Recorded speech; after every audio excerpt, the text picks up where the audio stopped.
आगमन का पहला सप्ताह, मंगलवार का दिन। आज का पहला पाठ हम नबी ईसायास के ग्रंथ अध्याय 11 से सुनते हैं और इस पाठ में हमें आने वाले मसीहा के बारे में बताया गया है। आने वाले मसीहा येसे के धड़ से एक टहनी निकलेगी, येसे के वंश से उत्पन्न होंगे और यीशु मसीह प्रज्ञा के आत्मा से, बुद्धि के आत्मा से, सुमति के आत्मा से, धैर्य के आत्मा से, ज्ञान भक्ति और भक्ति के आत्मा से परिपूर्ण होंगे। इसलिए प्रभु यीशु ख्रिस्त सभी प्रकार की अच्छाइयों से परिपूर्ण होंगे और इस मसीहा के आगमन से हमारे जीवन में भी नयापन होगा। हम प्रभु यीशु ख्रिस्त के आगमन की तैयारी करते हैं। यीशु ख्रिस्त का आगमन जब होगा, चूँकि मसीह इन सभी आत्माओं से परिपूर्ण हैं और इसीलिए उसके आगमन से हमारे जीवन में भी नयापन आएगा। हम मनुष्य रहेंगे, हम शिक्षक ही रहेंगे, हम माता पिता भी रहेंगे, हम पुरोहित ही रहेंगे, हम बच्चे ही रहेंगे। लेकिन जब प्रभु का ये आत्मा हम प्रत्येक जन के जीवन में आएगा तो हमारे जीवन में नयापन होगा और जब हमारे जीवन में नयापन आएगा तो हम प्रत्येक जन एक नए प्राणी बन जाएंगे।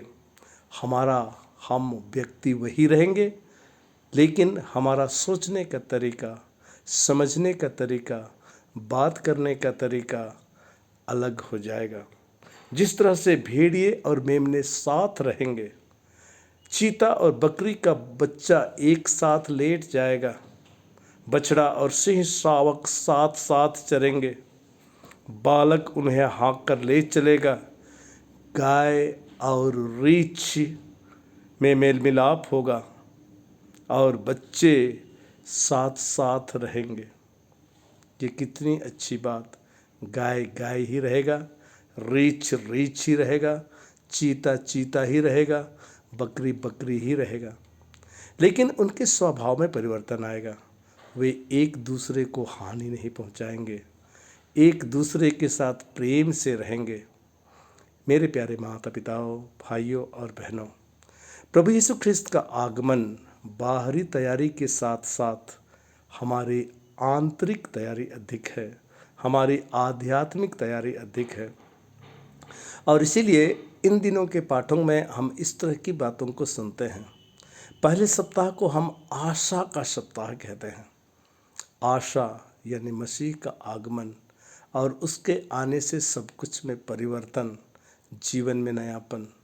जीवन में नयापन तभी आएगा जब हम प्रभु यीशु ख्रिस्त को अपने जीवन में अपनाएंगे, उसके गुणों को अपनाएंगे और हमारे स्वभाव को नया बनाएंगे। हमारा मानवीय स्वभाव है हमेशा बुराई की ओर रहता है।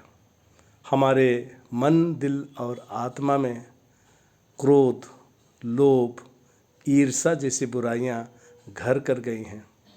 जब प्रभु यीशु ख्रिस्त का आत्मा हमारे जीवन में आएगा और प्रभु हमारे जीवन में आएंगे तो ये स्वभाव बदल जाएगा। इन बुरी प्रवृत्तियों के कारण से हम एक दूसरे के साथ अच्छी तरह से नहीं रह सकते। हमारे मन में एक दूसरे के प्रति हमेशा नकारात्मक विचार पैदा होते हैं और इसीलिए यीशु का आगमन हमारे जीवन में ज़रूरी है।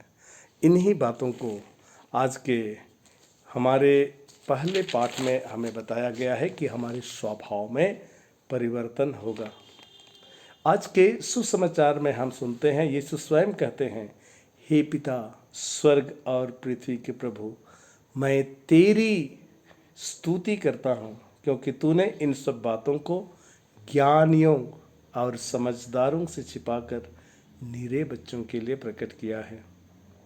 मेरे प्यारे माता पिताओं, भाइयों और बहनों, यही बात है, यही छिपी हुई बात है कि यीशु ख्रिस्त के आगमन और यीशु ख्रिस्त के हमारे जीवन में उपस्थिति से प्रभु यीशु ख्रिस्त के आगमन से हमारे जीवन में नयापन आएगा, हमारे स्वभाव में परिवर्तन आएगा, हमारे विचारों में परिवर्तन आएगा, हमारे जीवन में परिवर्तन आएगा।